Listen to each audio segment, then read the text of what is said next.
Yes, please go ahead. As per the Constitution of India, there are three organs of the government, that is legislature, executive and judiciary. The topic which we are discussing today is about judiciary, and more particularly in judiciary, there are two organs, union judiciary and state judiciary. The union judiciary is nothing but Supreme Court. It is also called as union judiciary. And state judiciary consists of high courts and subordinate courts, which is the course of discussion, I think, of the later class. The main thing today, as of now, we'll be discussing about the Supreme Court. The Supreme Court is the constitutional court, and it has been established on 28 January 1950. Since 71 years, it has been functioning, and articles of the Constitution, right from Article 124 till Article 228 or so, discuss about the judiciary. 213, sorry. So first we will start with establishment of the Supreme Court, then Constitution, the judges, the strength, their qualifications, disqualifications, and also what is the jurisdiction of the Supreme Court and how it deals, how it is a court of record, and so on and so forth. So first we will start with the establishment of the Supreme Court. Excuse me, just give me 1 second. Yes. So everyone please take down notes for this class. So maybe some other extra point from this presentation might help. So I request everyone to take down notes for this. Yeah. Yes, please. So as per Article 124 of the Constitution, it categorically stipulates that there shall be a Supreme Court. Before saying about this, I will tell you brief history of how Supreme Court came. Before independence, we were having a federal court by virtue of Government of India Act 1935. So appeals from the decisions of High Court used to go to that federal court, and from federal court to Privy Council, which is in England. Now, after we attained independence and we enacted our constitution, we decided that we will abolish that federal court and we will not go to this Privy Council, and the Supreme Court will be the highest court of the land. So in this way, our Supreme Court is nothing but the erstwhile federal court. But it has got enormous powers, and compared with other world constitutions and all that, our Supreme Court has been conferred with wide powers, which we will be discussing during the later course of our discussion. So, as I said there is a Supreme Court which is established as per Article 124. And what is the composition of the Supreme Court? As per the original Constitution, if you read Article 124 Clause 2, Article 124 Clause 1 only, it says that judiciary shall consist of one Chief Justice of India and 7 more judges, not more than 7 judges. Then subsequently, by virtue of amendments and all that, due to pendency of cases and increase of cases and all that, the judges' strength has been increased. Now, as per the latest 2019 amendment, the actual strength of the Supreme Court is 1 Chief Justice of India and 33 judges. So 1 plus 33. This is the composition. The actual strength as of now, that is the strength, the actual strength as of now due to retirements and all that, is 1 Chief Justice of India and 26 judges. So, then as you all know, the present Chief Justice of India is the 48th Chief Justice, 48, and the name of that judge is Honorable Justice N.V. Ramana. See, this is Supreme Court Number of Judges Act 2019. Indeed, it is Act, not Bill. So, because of that, now it is 34. 33 judges and 1 Chief Justice. 33 plus 1, 34. So, actual strength was 1 Chief Justice and 7 judges. 1 plus 7, 8. First Chief Justice of India was, as you all know, Justice H.K. Kania. Then, now present Chief Justice of India is 48th Chief Justice, who is Justice N.V. Ramana, who was appointed on April 24, 2021. And he will be holding office till November 26, 2022. So this is about composition of the Supreme Court. And the seat of the Supreme Court, as you all very well know, is at New Delhi. Although as per the Constitution, the Supreme Court can shift its seat, or it can add another seat and put its court in other places also. Constitution makes the provision for that. But till now, in the 70 years of constitutional history, the Supreme Court is established and it is fixed at New Delhi and it is functioning through New Delhi. Now we will talk about how the judges are appointed and how they are taken into consideration. Prior to that, we will discuss what are the qualifications to become a judge of the Supreme Court. The first qualification to become a judge of the Supreme Court is 5 years you should be a judge of any high court. Means for the continuous period of 5 years, you should be judge of one or more high courts. This is number one. The number two qualification is you should be advocate for 10 years. You should be practicing as an advocate in one or more high courts for 10 years. This is what your Article 125, Article 124, Clause 3 provides for this. Article 124, Clause 3. So generally when we refer Constitution, we call them as clauses if they are divided into subparagraphs. Then the third qualification is he should be an eminent jurist in the terms of President of India. So as of now, since last 70 years, no judge has been appointed based on the third criteria, eminent jurist one. Nonetheless, the earlier two, based on the earlier two, many judges have been appointed and are being appointed. So till yet, no judge has been appointed who is an eminent jurist based on the third criteria. There is no minimum age limit. Please note down, if you see for contesting as an MLA or to become a member of Legislative Council or Rajya Sabha member or President of India, a minimum age limit is there, 30, 35 and all that. But to become a judge of the Supreme Court, there is no minimum age limit. But as per the MOU that has been agreed between the Union Law Ministry and Supreme Court in 1999 around that time, at least after 45 years or 50 years, the senior most judges are appointed as Supreme Court judges. So at least if they exceed 50-55 years, they are appointed. And in practice also that is happening. At least since last 20-30 years, the judges who are appointed, who attain the age of 50-55 years, they are appointed. So there is no minimum age requirement as per the Constitution for appointment as a judge of the Supreme Court.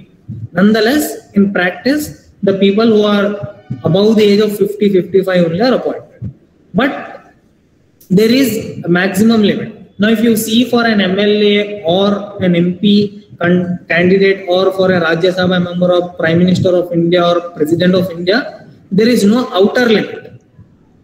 Means till their death, they can become Prime Minister or President of India if they are elected by the people.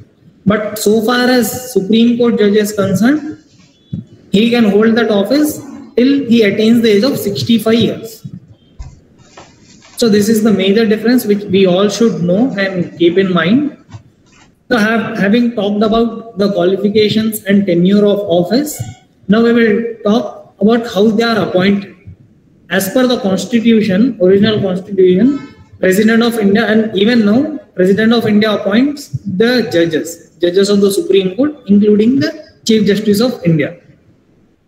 Now to appoint that, what Article 124 said is, the President of India shall, in consultation with the senior most judges of the Supreme Court, shall appoint judges of the Supreme Court. The existing judges who are there, based on their consultation, he should appoint the newly recruited people to the Supreme Court from high courts or advocates who are practicing and all that. So this was what Constitution said. And from 1950 till 1970-74, the executive was also there, and whatever decision the judges used to give, they used to agree upon that, and the president used to appoint. There was no more executive interference. But subsequently, during the emergency days and after that, what happened is judges were appointed with the one who are favored to the political parties and all that. And one such incident happened is two judges were superseded, and Chief Justice A.N. Ray was superseded and he was appointed the Chief Justice. This was first incident. And second incident happened is after Chief Justice A.N. Ray, Justice H.R. Khanna was to become the next Chief Justice. But because he delivered a dissenting judgment in the famous, or rather I may say notorious judgment, ADM Jabalpur versus Shivkant Shukla 1976 judgment. His appointment as Chief Justice was not considered and he was superseded, and Justice M.H. Beg, it is not M.U. Beg, it is M.H. Beg. So Justice M.H. Beg was appointed as the next Chief Justice. So you can see, practically you can see the instances of how judges were superseded and how the executive was dominating. And about Justice A.N. Ray, C.K. Daftari, he was the first Solicitor General of India, and when he became a Rajya Sabha member, when he became the Chief Justice, he said in his imitable style that the boy who wrote very well in exam cracked this seat. So during his Rajya Sabha seat, he said that. Discussion on appointment of Justice A.N. Ray as Chief Justice of India. So seeing these instances, what happened is, in 1982, a PIL was filed. So that is called as, famously it is called as First Judges case. The full title of that case is S.P. Gupta versus Union of India, 1982 Supreme Court judgment. So 7 judges of the Supreme Court, yeah, you can see on the screen. Famously it is called as First Judges case. The full title of that case is S.P. Gupta versus Union of India, 1982. So 7 judges of the Supreme Court sat, and I will read out Article 124. So that Article 124 Clause 2, what it actually said.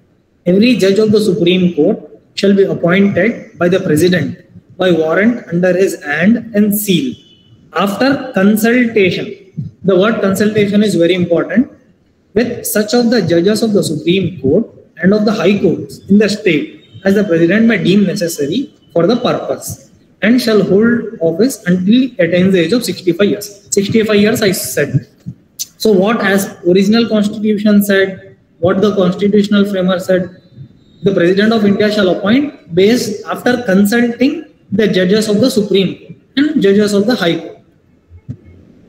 So what the executive interpreted at that time, 1973-74 time, you people very well know who was the Prime Minister during that time. So what they said, this consultation does not mean concurrence. We are not bound by your decision. So due to this conflict, the executive, likely people were appointed as judges and also as Chief Justices.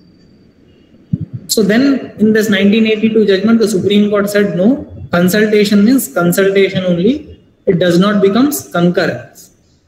Hence, same thing happened, and again, executive was dominating in the appointment of judges and all that.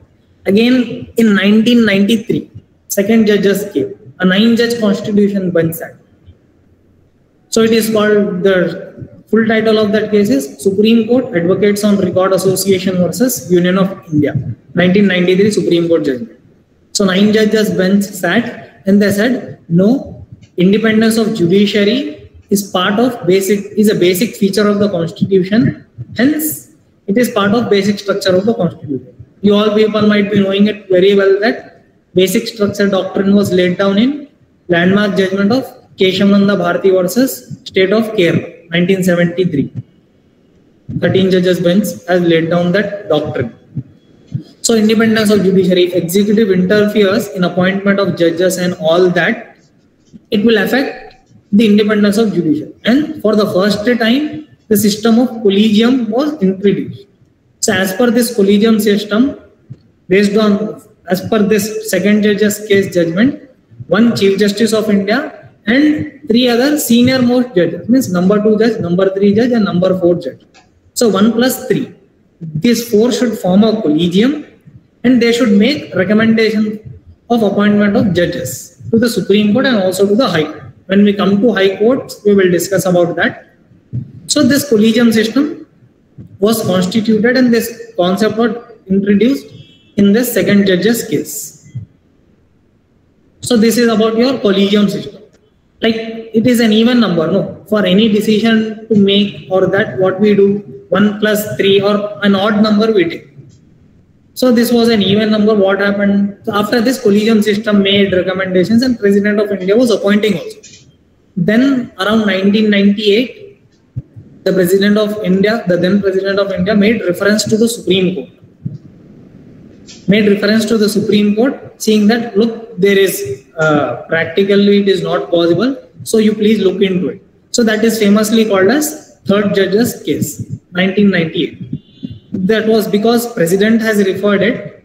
President can refer any case to the Supreme Court of India and it can render its advice under Article 143 of the Constitution, which we will discuss during the later course of our discussion. So what this third judge's case said, the Supreme Court said, look, consultation means concurrence and collegium system is very good. But because this is an odd number, what we will do is, we will add one more member to this collegium. So 1 plus 4. The collegium system after third judge's case was 1 Chief Justice of India and 4 senior most judges. And that is continuing even till now. So if Chief Justice of India, in case of tie and all that, Chief Justice of India can dissent. If he dissents, there cannot be any recommendation.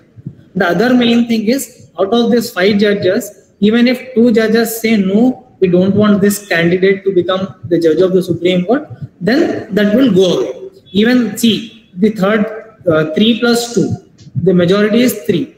But as per this collegium system, as per the judgment laid down in this case, the Supreme Court said, even if 2 people dissent, then we have to reject that candidate.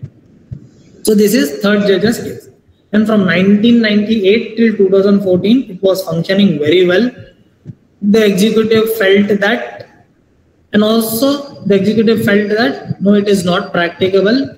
Like, let us bring, only judges can't appoint judges and all this. There was much discussion, debate, and all this was going on.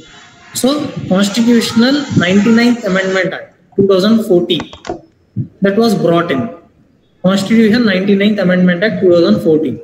So it made massive changes to this Article 124. It introduced Article 124A, 124B, 123C and many other articles. So what it said, now the President of India, as per the original Constitution, just now have read that. President of India shall appoint judges after consultation with judges of the Supreme Court. This was amended, and what was replaced was, he should appoint judges based on the recommendation of the NJAC. That is nothing but National Judicial Appointments Commission. So this NJAC Act was also enacted along with 99th Amendment Act. So this National Judicial Appointments Committee consisted of Chief Justice of India, 2 senior most judges, Union Law Minister, and 2 eminent jurists. These 2 eminent jurists were to be appointed by the selection committee headed by the Prime Minister of India. Wait for a while. See, this was to be appointed. It consisted of Prime Minister of India, Article 124, Clause 1, Subclause D, which is now declared as unconstitutional. It said that Prime Minister of India, Chief Justice of India, Leader of Opposition in Lok Sabha, these 3 people constituted the selection committee. So, actual strength of the Supreme Court was, so as per this NJAC, 6 people. I repeat, 1 Chief Justice of India, 2 senior most judges, and Union Law Minister, and 2 eminent jurors. So this Constitutional 99th Amendment Act, NJAC Act, this NJAC itself was challenged before the Supreme Court. So the Supreme Court, in 4th, it is famously called as 4th Judge's Case. The full post title of that case is Supreme Court Advocates on Record Association versus Union of India, 2016, 5 SCC 1. So the Supreme Court in this judgment said, no, Law Minister is there in NJAC. 2 eminent persons, we don't know who will come. So this is violation of independence of judiciary. And if you breach independence of judiciary, it is nothing but violation of basic structure of the Constitution. So with 4:1 majority, 1 judge dissented. So 4:1 majority, the Supreme Court declared Constitutional 99th Amendment Act and NJAC Act as unconstitutional. So again, the original collegium system was retained, and we are still continuing as per the collegium system. Although there are many controversies and all that, still the judges of Supreme Court are appointed based on the recommendations of the Supreme Court, the guideline which was laid down in third judge's case. So in this way, a Supreme Court judge is appointed to the Supreme Court. And after appointment, he has to take an oath of office. And he is presently, as of now, the Chief Justice of India is drawing the salary of 2,80,000. And other judges are drawing the salary of 2,50,000.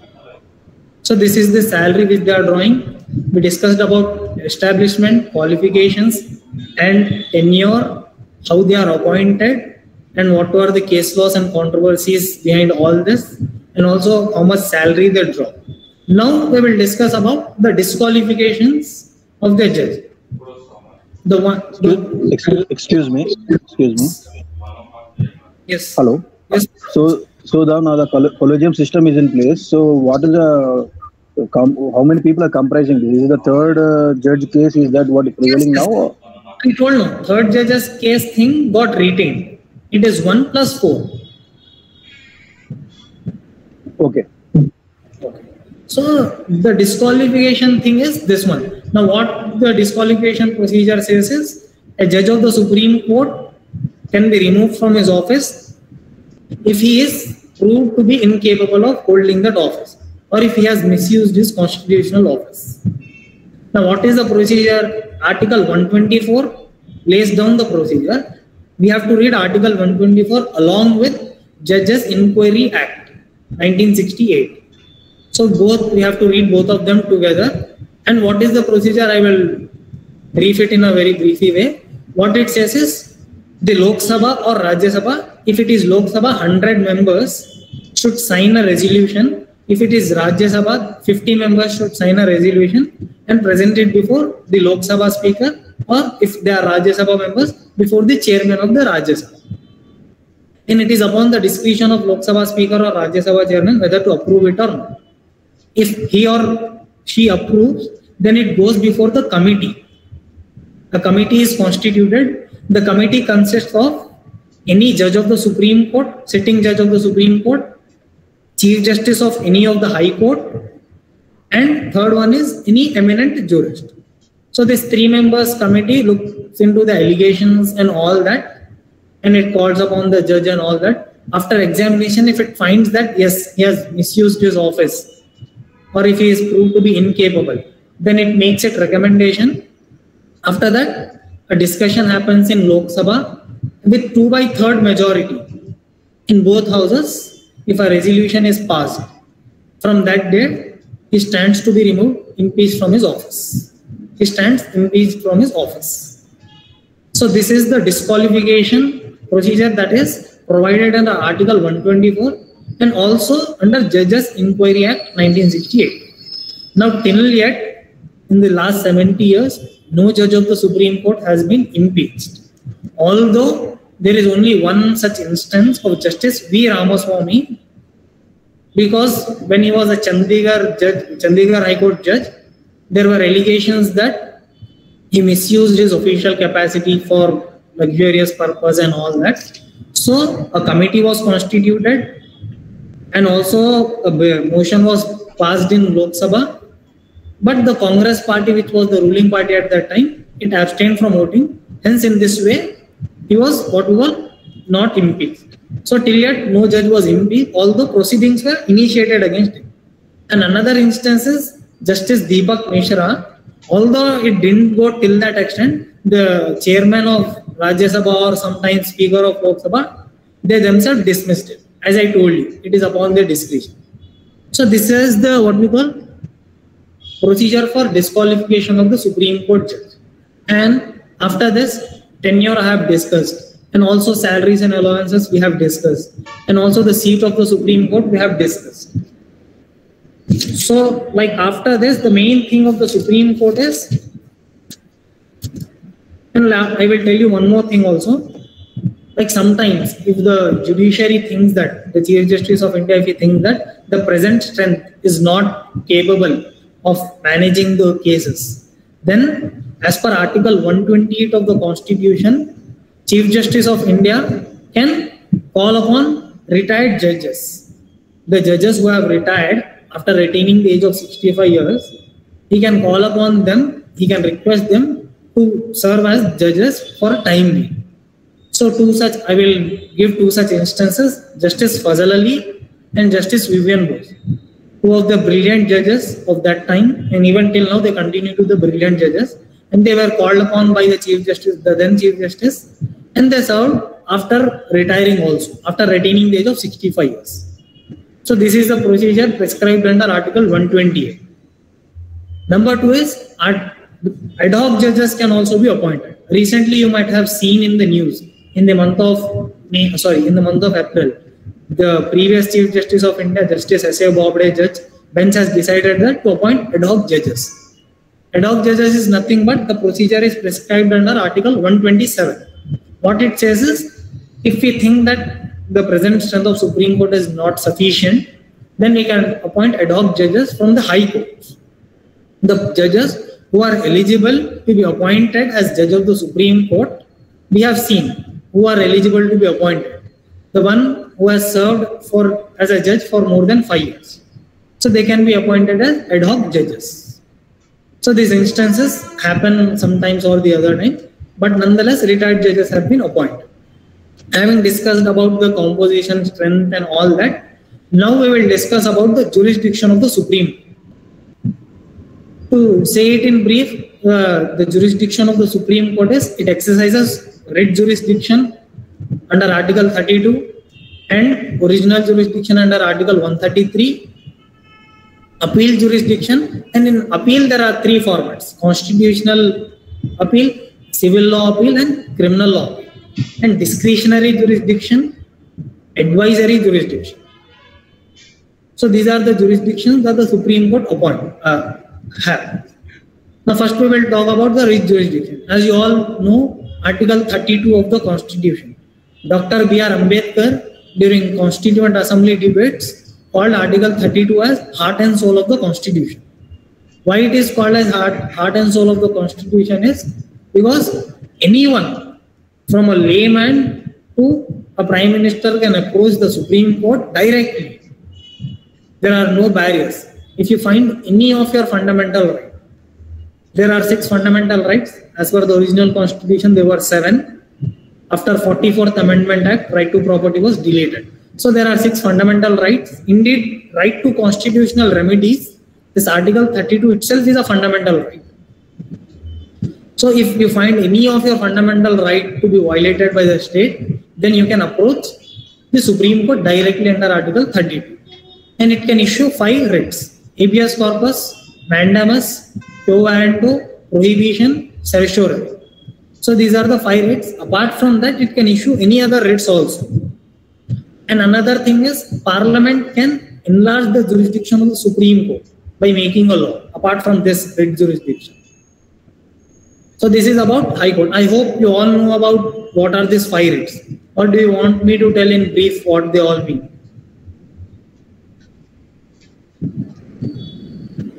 I think everyone knows about what are these 5 writs are. Oh, if you can explain this in a brief, so that will be better. Okay then. Habeas corpus is nothing but to produce the body of the person who is illegally detained. Mandamus is nothing but an order to the public authority to do or abstain from doing a duty. To do a legal duty which he is bound to do, or abstain from doing an illegal duty which he is doing. And quo warranto is nothing but asking a public servant or public authority under what authority is holding the public office. Means if he is ineligible, if he is not qualified to hold that office, then through this writ the court can ask. The other one is certiorari. Certiorari is nothing but it is a writ to the inferior court. The Supreme Court can ask the inferior court saying that please transfer the case to us. We will look into it. We will examine the case. If it finds that the inferior court has exceeded its jurisdiction, or if it is not acting as per its jurisdiction, the jurisdiction which has been conferred upon it. Prohibition is nothing but again to an inferior court saying that please stop, prohibit, stop. So please stop from exercising the jurisdiction which is not conferred upon you. So these are the 5 writs. Hope it is clarified. This is the writ jurisdiction of the Supreme Court. After this, another jurisdiction of the Supreme Court is original jurisdiction under Article 131 of the Constitution. And one thing we have to know is original jurisdiction the Supreme Court exercises only so far as matters are concerned between the states or union. Like suppose for example, one state can go against another state. Suppose for instance, state of Telangana against state of Andhra Pradesh. So if any kind of dispute is there, so they can directly approach the Supreme Court under Article 131.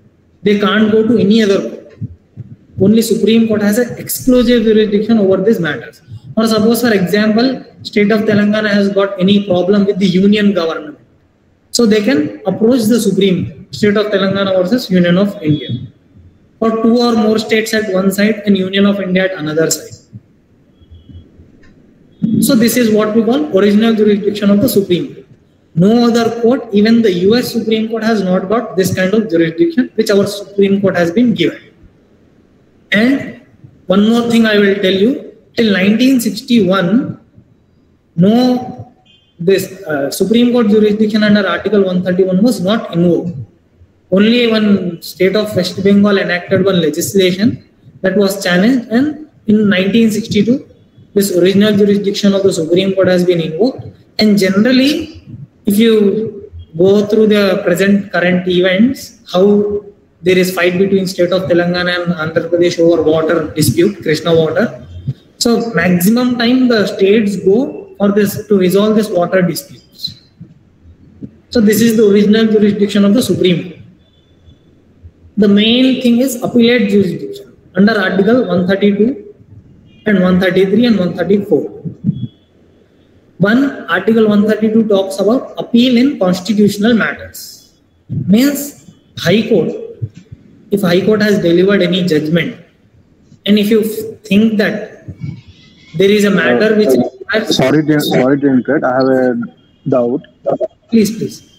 When it comes to this river matter disputes between Telangana or Andhra Pradesh, or it can be Karnataka or Tamil Nadu for Kaveri, there is some tribunal which is established. What you said is correct.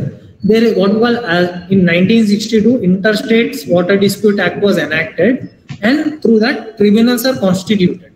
Nonetheless, you can go to the tribunals or you can directly go to the Supreme Court. But Supreme Court says first you people have this remedy of tribunals. If you think that they have not resolved the issue, you can come directly to us.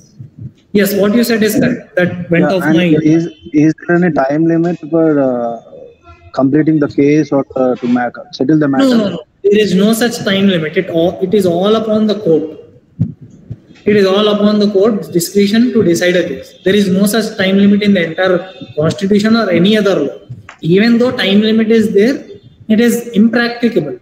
Seeing the spread in cases and increase in number of cases and all that, it is impossible. Okay. So hope that clarifies it all. Thank you. So now we will come to appeal. Thanks, Profil, for reminding me that about interstate water disputes. So coming to the appellate jurisdiction, the Supreme Court has got appeal from the constitutional matters, appeal from civil matters and criminal matters. Article 132, what it says is, if any decision has been delivered by the High Court, then from there appeal lies to the Supreme Court only when the High Court feels that there is a thing which requires interpretation of the Constitution. And for that it has to grant a certificate to appeal. That is provided under Article 134A, capital A, 134A. So only when High Court feels that there is this question, this constitutional question or this case requires constitutional interpretation by the Supreme Court, then only it can grant a certificate to appeal. So under Article 132, constitutional matters you can challenge after approval from the High Court. An appeal in civil matters, it is Article 133. When the High Court thinks, if High Court grants you certificate that there is a substantial question of law, their constitutional interpretation, here substantial question of law. When the High Court feels that it should be decided by the Supreme Court, then only the Supreme Court can exercise this jurisdiction. The other one is criminal matter. In criminal matters also, High Court has to grant certificate. It comes generally in death matters and your bail matters. So this is jurisdiction of appellate jurisdiction, which is exercised by the Supreme Court only when High Court grants certificate as per Article 134 capital A of the Constitution. And one more thing I want to say to you all is, US Constitution does not confer this appellate power to the US Supreme Court. Only our Indian Supreme Court has got this power in this appeal civil matters and criminal matters. It generally decides disputes between the states and constitutional issues. The civil matters, criminal matters, it does not exercise. So another appellate jurisdiction is there. This we have added the slide, appeal by special leave. I call it as discretionary jurisdiction.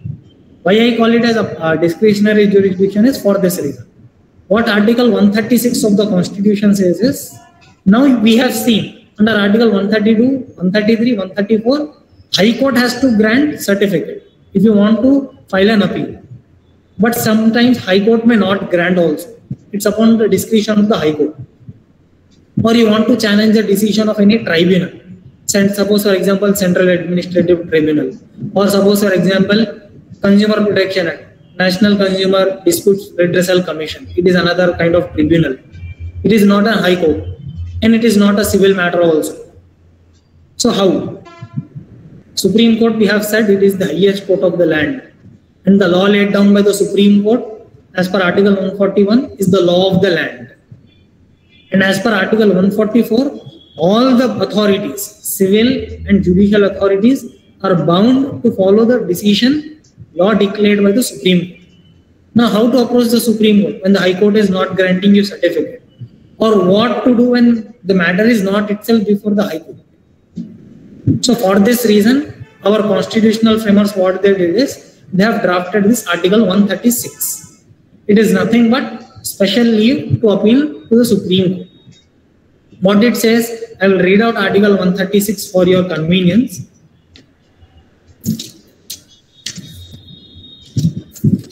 See, special leave to appeal by the Supreme Court.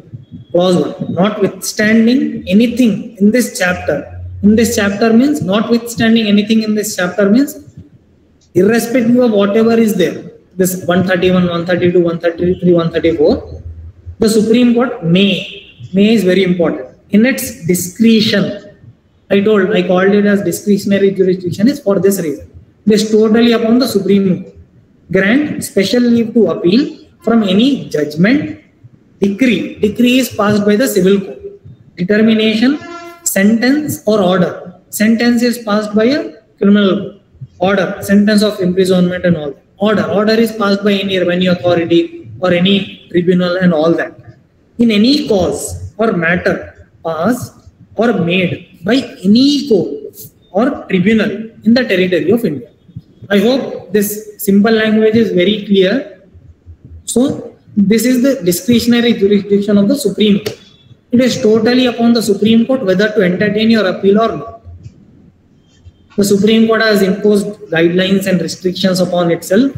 So it is called as in Supreme Court, Monday and Friday. I am telling you about the practical thing what happens in the Supreme Court. Monday and Friday are miscellaneous day. So on these 2 days only 136 petition will be considered. If the court thinks, yes, there is substance in your case or it requires examination by the Supreme Court, then the Supreme Court will grant special leave to appeal. The Supreme Court will grant special leave. When the Supreme Court, after first prima facie examination, if it grants special leave, then only the matter will be heard. Then after hearing, the Supreme Court will make its decision. Either it will overrule the subordinate court jurisdiction judgment or it will uphold it. So this is about Article 136. This is a discretionary jurisdiction and appeal to the Supreme Court through special leave petition. Anyone have any doubt on this 136? Because we should get clarity on this 136 one. I hope it is clear. So this is appellate jurisdiction. Apart from that, the Supreme Court has got review jurisdiction, power of judicial review. Article 137. We have borrowed this concept from American Constitution. What is judicial review? Now we have seen, sometimes Supreme Court delivers a judgment. Supreme Court delivers a judgment. After delivering of the judgment also, Supreme Court is the final court. After Supreme Court, there is no other court. So sometimes there may be some error, manifest error, illegal error, error apparent on face of record. So in that circumstances, the Supreme Court reviews its own judgment. Now, if I may give you the example, Sabrimala judgment. In 2018, 5-judge bench of the Supreme Court declared that women between the age group of 10 and 50 years can enter the hill shrine of Sabrimala. This was the judgment delivered in that case. Indian Young Lawyers Association versus State of Kerala, 2018 Supreme Court judgment. But that judgment was what we call challenge, and it was considered for review. In its review judgment in 2019, Kantaru Rajiv versus State of Kerala, Indian Young Lawyers Association, in that judgment, the 5-judge review bench said that no, it requires examination by a 9-judge bench, by superior bench. So therefore, a 9-judge bench has been constituted, and although it is listening to that matter, it is still yet not constituted due to this COVID and all that has been deferred. So just to explain you the example, how the Supreme Court reviews its own judgment.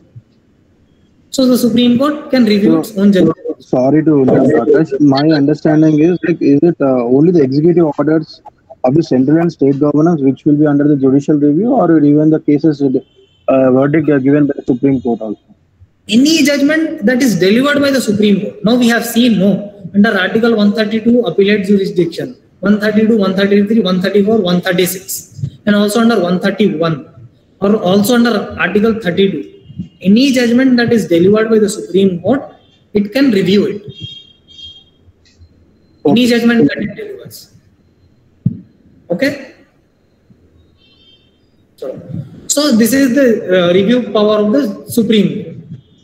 After this, the another power that the Supreme Court exercises is advisory jurisdiction.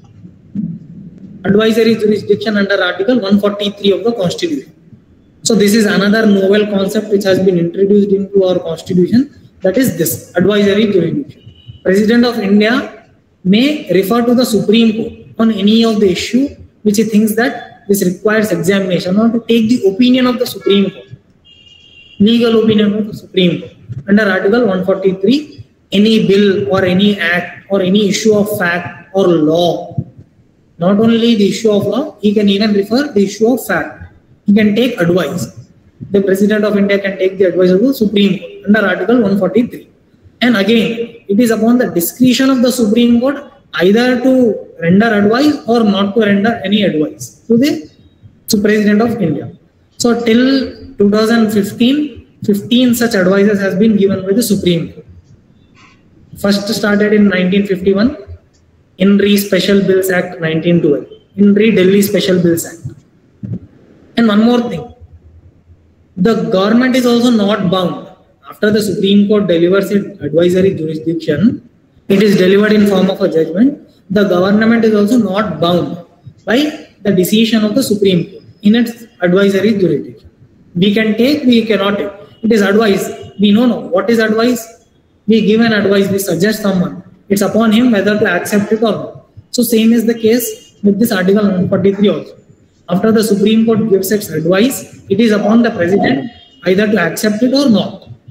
Yeah. Yes. Is it something, one of the duties of the Attorney General, because even the President can refer to the Attorney General for any matters to be reviewed? Which one? By the President to the Chief Justice or to the Attorney General? President of India, in his capacity, he will be what we call writing a letter, or he will be making an application to the Supreme Court. This, after all, Attorney General is the government officer, no? So he will be representing the case. Yeah. So they will be assisting the court. Even you can assist the court if you feel that, look, I have to assist the court. Anyone can assist the court if the court permits you. Okay. Hope that doubt is clarified. Yeah. Yes. So this is the advisory jurisdiction of the Supreme Court. And as I said you earlier, under Article 141, any judgment that is declared by the Supreme Court is the law of the land. And one more difference I will tell to you, our Constitution, what it has done is, it has demarcated the function of these government bodies very clearly. If you read Article 245, legislature, it is relating to lawmaking power. Parliament may make law. Make. Supreme Court declares the law. If you read Article 141, you will find. So Parliament makes the law, executive implements it, and Supreme Court declares it, whether it is constitutional or not. So this is what we call about your Article 141 of the Constitution. And one more jurisdiction. This is, we can call it as extraordinary jurisdiction. This is nothing but Article 142 of the Constitution.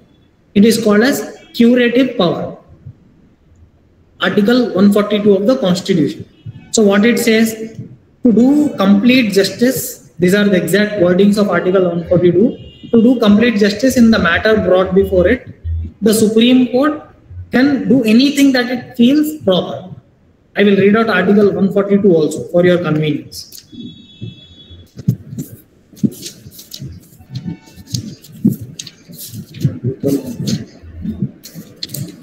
See, the Supreme Court, in exercise of its jurisdiction, may pass such decree or make such order as it is necessary for doing complete justice in any cause or matter pending before it. So, this is the what we call curative power. Now, I told you, after the Supreme Court delivers its judgment, it has power to review. Apart from review power, even after it says, even if you are not satisfied with this review power, because the Supreme Court is the final court, you have right under you can approach the Supreme Court under Article 142. Sorry, it is not a right. It is the right of the Supreme Court whether to entertain it or not. So you can approach the Supreme Court under Article 142. It is nothing, it is called as curative petition. C-U-R-A-T-I-V-E, curative petition. The landmark judgment in this regard is Rupa Hurra versus Ashok Hurra, 2002 judgment. So this is the judgment about what we call your curative power of the Supreme Court under Article 142 to do complete justice in matter that is brought before it. So it can think whatever the court thinks is proper to do justice, it can do. Suppose, for example, you approach the court seeking compensation against the state for the wrong it has done, asking 10,000 only, or you have not at all asked, but the court thinks that seeing your efforts and the injustice that you have suffered, the court can direct the state to provide compensation to you for the wrong that it has committed. So this power the Supreme Court exercises based on Article 142 of the Constitution. So this is about the Supreme Court, and one more power that the Supreme Court has is contempt power under Article 129 of the Constitution. The Supreme Court is a court of record, and if anyone, last year you people have seen Prashant Bhushan case. So Supreme Court is a court of record, and if it finds anyone who what we call disparage the court, or if he is bringing the institution in low esteem, then the Supreme Court has power to punish him for contempt. It can take suo motu cognizance of that case. So this is all about the Supreme Court. One more thing I will tell and I will stop. Then I will open for any questions that you may come. As per Article 121 of the Constitution, first I will tell you about Article 105. As per 105 of the Constitution, what we call Parliament members, they have all power to talk anything in the Parliament. They can talk anything.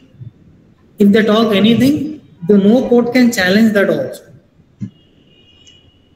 But as per Article 121 of the Constitution, the limitation to that 105 power to the legislatures is freedom is this. They cannot discuss about the conduct of the judge or any proceedings that is happening in the Supreme Court in the Parliament.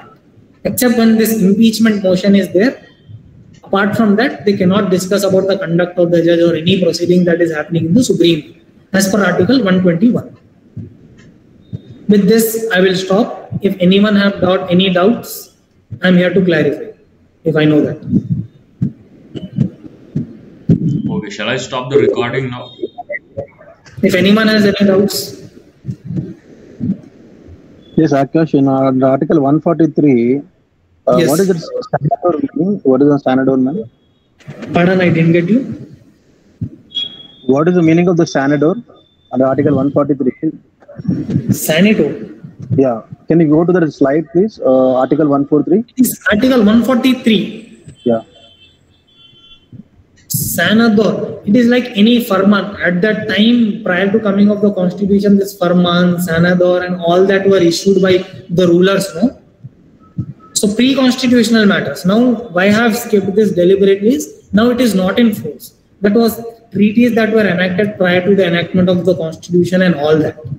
Sanats and what we call Farmans and any constitutional treaty that, now because you all know, we are states, they were princely states, so they all got integrated. Many princely states got integrated and one union was constituted, thanks to Sardar Vallabhbhai Patel efforts and many other leaders' efforts. So these treaties and all that, they engaged into this. So this also, he can ask advice on these matters. Okay, thank you. Hope that is clarified. Oh, yeah, thank you. Anything else? If anyone has got any doubts, you may please.